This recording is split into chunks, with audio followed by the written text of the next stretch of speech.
శ్రీ గురుభ్యో నమః. శ్రీ భాగవత కృష్ణ దేశికేంద్రుల వారి శుద్ధ నిర్గుణ తత్వకందార్థములు.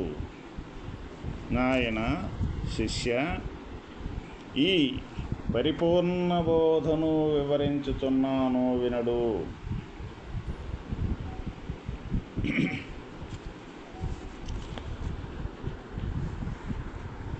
దేహాకారముగానిది యాహం భావంబులేని అఖిల జనులు దాసోహం బనినను మోహము జందనిది బయలు మొదలెరుగవలేరా. ఎరిగిన ఎరుక తుదకరుగవలేరా. కోహం కస్త్వం బాణీ కోతాలుగో శేటి. కోహం కస్త్వం బాణీ కోతాలుగో శేటి. దేహి దేహమూలను తెలియాని వయలు మొదలెరుగవలేరా. ఎరిగిన ఎరుక తుదకరుగవలేరా.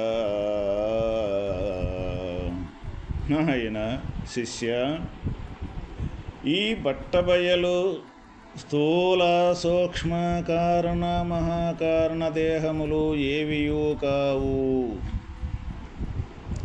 దాని యందు నేననేడి అహంకారము లేదు. సమస్త ప్రజలు దానికి దాసోహమనినను, అనగా నీవు దేవుడవు, నీకు నేను దాసుడను అనినను. సోహమనినను, అనగా నీవే నేను నేనే నీవు అనినను మోహమును పొందదు. అట్టి బట్టబయలు ఉనికిని ఎరుంగవలేను. తరువాత ఎరిగిన ఎరుకను విడవవలెను. నిజము తెలియక నేనెవరు నీవెవరు అని మాట్లాడి దేహీ దేహముల భ్రాంతిని పొందకము. నాయన శిష్య, ఈ బట్టబయలు స్థూలదేహము సూక్ష్మదేహము కారణ మహాకారణ దేహములు ఏవియూ కావు. దాని యందు నేననడే అహంకారము లేదు. మనకి ఈ శరీరమునందు స్థూలదేహము సూక్ష్మదేహము కారణదేహము మహాకారణదేహములు అనే ఈ 4 రకాల దేహములు అనేది మనకు ఈ శరీరమునందు ఉన్నవన్నమాట. ఈ స్థూలము అంటే ఈ కనిపించే ఈ శరీరము ఏదైతే ఉన్నదో ఈ శరీరమే ఇక్కడ మనకు స్థూలదేహము. తర్వాత ఈ మనస్సు సంబంధించిన ఆలోచనలు భావనలు ఏవైతే ఉన్నాయో, అంటే మనకు స్వప్న అవస్థ ఏదైతే ఉన్నదో ఆ స్వప్నం యొక్క స్థితే మనకి ఇక్కడ సూక్ష్మ దేహము. ఇక కారణదేహము అంటే ఈ స్వప్నము అంటూ కూడా లేకుండా ఏ గాఢ సుషుప్తిగా మారిపోతూ ఉంటుందో అదే ఇక్కడ కారణదేహము. ఇక మహాకారణము అంటే ఆ గాఢ సుషుప్తిని కూడా తటస్థంగా ఈ గాఢ సుషుప్తిని ప్రకాశరూపంగా చూడగలిగిన యొక్క విషయమే ఇక్కడ మహాకారణదేహము. అయితే ఈ స్థూలదేహము కానీ ఈ సూక్ష్మదేహము కానీ ఈ కారణ మహాకారణ దేహములు కానీ ఏవియూ కూడా ఈ బట్టబయలందు ఇవేవి కూడా ఈ దేహాలు అంటూ లేనే లేవు. దాని యందు నేననడే అహంకారమే లేనే లేదు. ఇప్పుడు ఈ దేహం అనేది ఎవరు గుర్తించుతూ ఉన్నారు అంటే జ్ఞానమనే ఎరుకనేదే ఈ స్థూల దేహాన్ని అంటూ గుర్తించుతూ ఉన్నది. ఇంకా ఈ సూక్ష్మంగా ఉండే ఈ సూక్ష్మదేహాన్ని కూడా ఈ జ్ఞానమనే ఎరుకే అహంకారమే గుర్తించుతూ ఉన్నది. ఈ కారణదేహాన్ని కూడా ఈ దేహాకారంగా ఉండే యొక్క ఎరుకే గుర్తించుతూ ఉన్నది. ఈ మొత్తానికి సాక్షిరూపకంగా ఏమీ చెయ్యకుండా ఈ మూడు దేహాలని కూడా సాక్షి మాత్రంగా చూస్తూ ఉన్నది కూడా ఎరికే. ఈ జ్ఞానమే ఈ 4 దేహాలలో ఇమిడి ఉండి ఈ 4 దేహాలు ఒక దేహం కంటే ఒకటి, ఒక దేహం కంటే ఒకటి సూక్ష్మరూపకంగా ఉండి ఈ 4 దేహాలు 4 పొరలల్లే మన ఈ శరీరమునందు ఇక్కడ సంచరిస్తూ ఉన్నాయి అన్నమాట. దేహాకారంగా ఉన్నప్పుడు స్థూలదేహంగా ఉన్నప్పుడు స్థూలానికి సంబంధించిన భావనలు, సూక్ష్మంగా ఉన్నప్పుడు సూక్ష్మానికి సంబంధించిన భావనలు, కారణానికి సంబంధించినప్పుడు అక్కడ కారణదేహమునందు కేవలం ఆనంద స్వరూపంగా ఉండే యొక్క భావన, మహాకారణంగా ఉన్నప్పుడు సాక్షి మాత్రంగా ఉండి యొక్క మిగిలి చూసే యొక్క స్థితి. ఇటువంటి స్థితులు ప్రతి ఒక్క దేహానికి కూడా జరుగుతూనే ఉండయి అన్నమాట.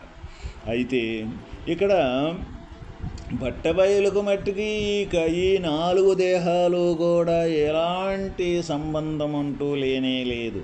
ఎందుకు అంటే బట్టబయలు అనేది ఈ దేహం ఉన్నది అని కానీ, ఈ దేహము సూక్ష్మము అని కానీ, ఈ దేహము కారణము అని కానీ, ఈ దేహములో మహాకారణము మిగిలి చూసే సాక్షి అని కానీ, ఏటిని కూడా గుర్తెరిగేదానికి అసలు బట్టబయలనందు ఏ గుర్తు కూడా అంటూ లేనే లేదు.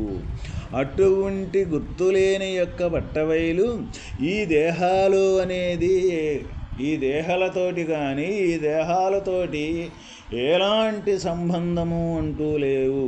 ఇవి ఏవి కూడా దాని యందు ఈ నేను అనే అహంకారము లేనే లేదు. అయితే ఇక్కడ దేశములో ఈ ప్రపంచములో సమస్త ప్రజలు దానికి దాసోహమనినను అనగా నీవు దేవుడువు, నీకు నేను దాసుడను అనినను, సోహమనినను అనగా నీవే నేను నేనే నీవు అని అనను. ఆ బట్టబయలు ఏ మోహము కూడా పొందదు. ప్రపంచములో ఈ భగవత్తత్వాన్ని గురించి అనేక మంది ఇక్కడ సోహంభావం అంటే నీవే నేనంటూ వేరుగా లేదు, నీవే నేను అనే ఏకంగా ఉన్న యొక్క స్థితిని గురించే అదే భగవంతుని యొక్క తత్వము అని ఇక్కడ చెప్తూ ఉంటారు. అటువంటి ఆ సోహంభావం అనే దాని అది కూడా వాస్తవకంగా ఈ బట్టబయలుకి ఎలాంటి సంబంధము అంటూ లేనే లేదు. తర్వాత నీవే దేవుడవు, నీకు నేను దాసుడను అంటే భగవంతుడు ఒకడు వేరుగా ఉన్నాడు. ఈ బట్టబయలే భగవంతుడు అనుకొని, లేకపోతే ఒక ఏదో తనకు నచ్చిన ఒక రూపకంతో భగవంతుడు అనుకొని నీవే భగవంతుడివి, నీకు నేను దాసుడను అని ఇక్కడ అనేక మంది ఆ విధంగా ఇక్కడ భగవంతుణ్ణి గూర్చి కొలుస్తూ ఉంటారు. అది కూడా వాస్తవం కాదు. ఆ కొలిసే యొక్క స్థితి కూడా ఈ బట్టబయలుకి ఏమాత్రము కూడా తెలియదు. ఈ బట్టబయలు నన్నే కొలుస్తున్నారు, నన్నే దేవుడు అనుకుంటున్నారు అని కూడా అనుకోదు. ఇంకా ఎలాంటి మోహాన్ని కూడా పొందదనమాట. అట్టి బట్టబయలు ఉనికిని ఎవరైనా సరే అటువంటి బట్టబయలు అటువంటి మోహాన్ని కూడా చెందకుండా ఉండే యొక్క బట్టబయలు యొక్క ఉనికిని ఎవరైతే ఎరుగుచున్నారో తర్వాత ఆ ఎరిగిన తర్వాత ఆ ఎరిగిన యొక్క గుర్తుని కూడా ఎవరైతే వదిలివేయగలుగుతున్నారో వాళ్ళే వాస్తవమైన బట్టబయలు యొక్క స్థితిని గ్రహించిన వాళ్ళు అవుతారు. అప్పుడు అది తెలియక, అటువంటి నిజము తెలియక నేనెవరు నీవెవరు అని మాట్లాడి ఈ దేహముల భ్రాంతిని పొందకు నాయనా నీవు. వాస్తవం అనేది అటువంటి ఏ ఉనికి కూడా తెలియకుండా, ఏ గుర్తు అంటూ లేకుండా మనం భగవంతుడు అని మొక్కినా సరే అతను ఎలాంటి మోహము చెందదు. లేకపోతే నువ్వే నేను నేనే నేను అని సోహంభావంతో కనీసం మనం ప్రార్థించినా బట్టబయలుకి ఎలాంటి ఉనికి లేనే లేదు. అది కాకుండా అటువంటి నిజాన్నంటూ తెలియకుండా ఈ నేనెవరో నీవెవరో అని మాట్లాడి ఈ దేహముల భ్రాంతి ఏదైతే ఉందో ఈ భ్రాంతిని వదలకుండా ఉండే ఈ భగవతత్వాన్ని గురించి చెప్పేవాళ్ళు కానీ, ఈ భగవంతుని యొక్క తత్వాన్ని గురించి మాట్లాడేవాళ్ళు కానీ, బోధించేవాళ్ళు కానీ ఎవరైనా సరే అటువంటి మాటలలో ఎవరైతే పడిపోతారో, అటువంటి మాటలు విని అదే నిజమని ఎక్కడ నిలబడగలుగుతారో వాళ్ళు ఈ జనన మరణం అనే చక్రములో నుంచి తప్పించుకొనజాలరు నాయన శిష్య. కాబట్టి నీవు వాస్తవకంగా ఏ భగవతత్వము, ఏది శాశ్వతమైన తత్వము. ఇక్కడ శాశ్వతమైన తత్వము అంటే ఎప్పుడూ ఒకే రకంగా ఏ మార్పులు చేర్పులు చెందకుండా ఉండేది ఏదైతే ఉన్నదో అదే ఇక్కడ భగవంతుని యొక్క స్వరూపము, అదే శాశ్వతమైన తత్వము. ఇక్కడ మరి అశాశ్వతమైన తత్వము ఏది అంటే ఒక పూట ఉండి ఒక పూట మార్పు చెందేది ఏదైతే ఉన్నదో అదే ఇక్కడ అశాశ్వతమైన తత్వము. ఈ అశాశ్వతమైన తత్వాన్ని గురించి శాశ్వతము అనుకొని ఉన్నంత భావన మనకు ఉన్నంతసేపు మనకి అహంకారము అనేది తప్పనిసరిగా ఉన్నట్లేను. నాకు అహంకారము లేదు అని చాలామంది ఈ లోకంలో మాట్లాడుతూ ఉంటారు. అహంకారము లేదు అనేది కూడా అహంకారము అనేది వాళ్ళకి తెలియదు. కాబట్టి ఈ అహంకారం అనేది సంపూర్తిగా మనకి అహంభావము తొలగాలి అంటే ఏ వాస్తవమైన మార్పులు చేర్పులు చెందకుండా ఉండే సహజ సిద్ధముగా ఉండ బయలుస్థితిని గ్రహించిన యొక్క ఉనికిని వదలగలిగిన వాడెవడైతే ఉన్నాడో వాడే వాస్తవమైన అహంకారము లేని యొక్క స్థితి. అటువంటి స్థితిని భగవంతుని యొక్క స్థితిని చెప్పుకునేది కాదు.